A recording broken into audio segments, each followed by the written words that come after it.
Then at 2, something happens. And I talked last month about UDINs, and that's how we in metaconsciousness categorize what has happened at 2. And if you remember, or if you saw last month's session, a UDIN, I explained, is an acronym, and there are 4 basic points that we're checking.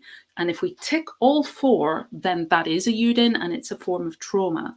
And it stands for unexpected, dramatic, isolating, and no coping strategy. And if you want to go into that in more depth, then please just refer back to last month's live, Let's Talk Wellbeing Live, or go to my YouTube channel where I took that recording. I actually re-recorded it, but I took that recording and I divided it down into different sections so they're much shorter, bite-sized, and you can just work through them. I've created a specific playlist, and the playlist is called that specific playlist is called Acute versus Chronic, because that was the title of last month's Let's Talk Wellbeing slot.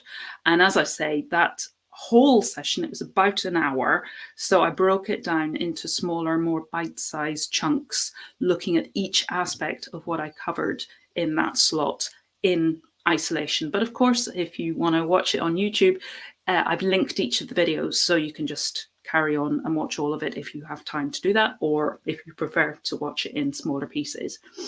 So at 2, we have this UDIN, this event, which from our individual unique perspective, doesn't mean to say that everybody else who was present in that situation, even if they're a sibling or somebody who's very similar to you, they won't necessarily tick all the boxes. But for us as an individual, if we can say that the event was unexpected, it felt dramatic, it felt isolating, which could mean that there was an element of shame and I didn't feel I could talk to anyone else about it, or perhaps I just felt nobody else is going to understand. Nobody else had my particular perspective. Other people dismissed it and didn't think it was a big deal, but for me it was, for whatever reason. Perhaps we're just feeling vulnerable that day. Perhaps we've already experienced something which has left us with a lower resilience against that particular kind of event. So it left us as an individual feeling isolated. We couldn't talk to anybody. And also then the last one is N. We felt we had no coping strategy. So if we can tick all 4 of those boxes, that's a UDIN, and that's what's happening at 2 in this diagram. And that pushes us into phase 1, the stress phase.